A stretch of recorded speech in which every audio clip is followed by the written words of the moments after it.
ஒரிசாலேருந்து வந்து அந்த சுரேஜ் பையனை எல்லாருமே பார்த்துருப்பீங்க. அந்த வீடியோ பார்க்கும்போது அந்த பையனுக்கு ஏதாவது ஆயிடுச்சோ அப்படின்னா எல்லாருமே நினைச்சோம்.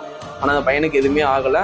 எல்லாருமே ப்ரேயர் பண்ணிக்கிட்டு இருந்தாங்க. தமிழ்நாட்டு மக்கள் எல்லாருமே வந்து அந்த பையனுக்கு எதுவுமே ஆகக்கூடாது, நம்ம ஸ்டேட்டை நம்பி வந்த பையன், வீட்டில் ஒரு பிரச்சனைன்ட்டு வந்து வந்திருக்கான், நம்ம ஸ்டேட்டில் இந்த மாதிரி ஒன்று ஆகக்கூடாது, நம்ம ஸ்டேட்டை நம்பி வந்தவனுக்கு தப்பாக எதுவும் நடக்கக்கூடாதுன்னு எல்லாரும் ப்ரேயர் பண்ணிக்கிட்டு இருந்தாங்க. அவனுக்கு எதுவுமே ஆகலை, நல்லா சேஃபாக தான் இருக்கான். இருந்தாலும் அந்த 4 பசங்களுக்கு இந்த பையனால் ஒரு பனிஷ்மெண்ட் கொடுக்கணும், அதான் வந்து எல்லாருமே எதிர்பார்க்குறாங்க. ஆனால் அப்படி பண்ண மாட்டாங்க கவர்மெண்ட்டு. தப்பு பண்ணாலே வந்து அரெஸ்ட் பண்ணி உள்ளே தான் வைப்பாங்க.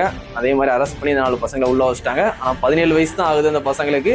1 வருஷத்தில் கண்டிப்பாக வெளியே விட்டுருவாங்க. வெளியே வந்ததுக்கப்புறம் அவங்க இதே மாதிரி தான் பண்ணுவாங்க.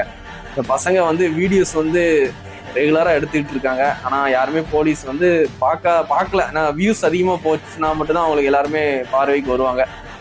ஒரு 1 lakh 1 million வியூஸ் கிட்ட போனால் மட்டும்தான் வந்து இந்த பசங்க வந்து தெரிஞ்சிருப்பாங்க. ஆனால் இந்த பசங்க நிறைய வீடியோஸ் போட்டுட்டு இருந்திருக்காங்க. இந்த மாதிரி வெப்பன்ஸை வச்சு வீடியோ போட்டுட்டு இருந்திருக்காங்க. இது ஃபர்ஸ்ட் வீடியோ கிடையாது. நிறைய வீடியோ எடுத்துக்கிட்டு இருந்ததுனால தான் வந்து அந்த பையன்ட்ட வந்து வீடியோ எடுக்கிறதுக்காண்டி தான் கேட்டிருக்காங்க. அவன் கழுத்தில் கத்தி வைக்கிற மாதிரி ஒரு வீடியோ எடுத்துக்கிறோம் அப்படின்ட்டு.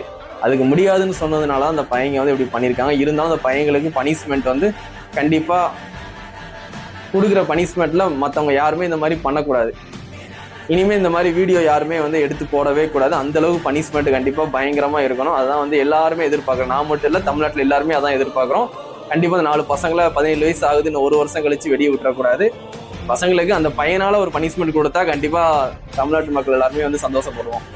இது யாருமே வந்து தப்புன்னு சொல்ல மாட்டேன். 4 பசங்களுக்கு வந்து நீ கொடுக்குற பனிஷ்மெண்ட்டை கவர்மெண்ட் இப்படி பண்ணிடுச்சு, போலீஸ் இப்படி பண்ணிட்டாங்களே அப்படிலாம் யாருமே வந்து தப்புன்னு சொல்ல மாட்டோம். உங்ககிட்ட இருந்து அதான் எதிர்பார்க்குறாங்க தமிழ்நாட்டு மக்கள். அந்த பையனை அப்படி போட்டு அடிச்சிருக்காங்க.